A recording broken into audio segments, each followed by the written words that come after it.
Welcome back, everyone. Dr. Perry Bush back with us today from Bluffton University. We're kind of recapping what's going on in Ukraine. A lot of what we're hearing is areas that you're familiar with and an area that you actually lived in. What are you hearing from that area? Well, I lived for 4.5 months, 10 years ago in the really large old industrial city of Zaporizhia, which is now in the front lines. It's Zaporizhia Oblast, the province, is one of the areas that Putin has annexed. He's taken everything but actually the city, and his troops have, of course, taken the large nuclear plant in Europe. We talked about that one of our last sessions here.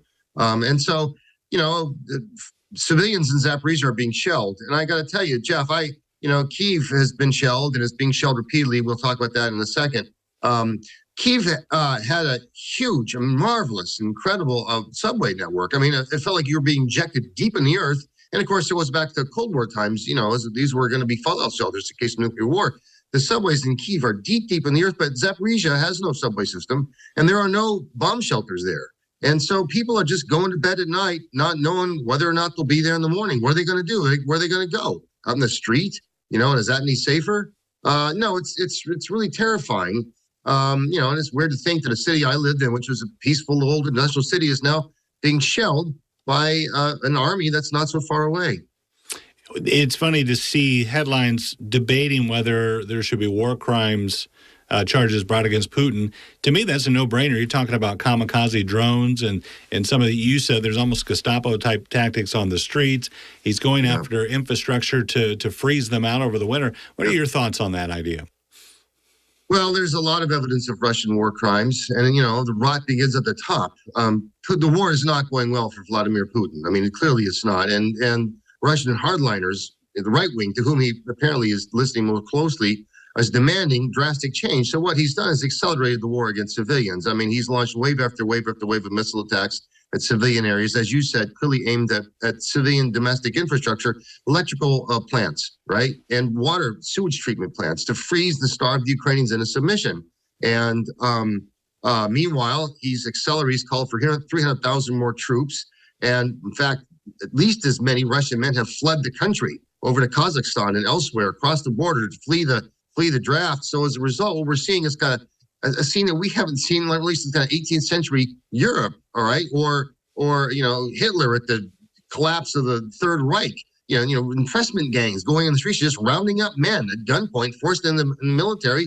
And there are reports now that some of them are coming home in zinc-lined coffins within a week. They've got almost no training and are just rushed to the front as cannon fodder. So that's the kind of scenes we have going on now. Meanwhile, as Anthony Blinken said, wave after missiles hit children's playgrounds and public parks, killing 14, 15 Ukrainians at night and wounding hundreds of them. And again, with the notion that Putin's going to wipe out the infrastructure. And with the coming winter and Ukrainian winters, I've experienced one. They can be brutal. They can be harsh, and hopefully freeze and pound the Ukrainians into submission. But there's no evidence that that's happening. In fact, there's lots of evidence to suggest that wars against civilians don't work. I mean, in the end, in spite of all our bombing in World War II, we had to defeat the Nazi and Japanese troops on the ground. And in some ways, those kinds of attacks on civilians stiffen civilian resistance. Do you have fears that Putin will use a tactical nuclear weapon against Ukraine? Yeah, it frightens me. I mean, any of us who are of age who kind of lived through the Cold War have to keep that in mind. And Putin is accelerating these threats. He says he's going to use all means available to defend Russia. I want to remind you that our country has various means of destruction, and when the territorial integrity of our country is threatened, to protect Russia and our people, we will certainly use all means at our disposal. He said this on September 21. This is not a bluff.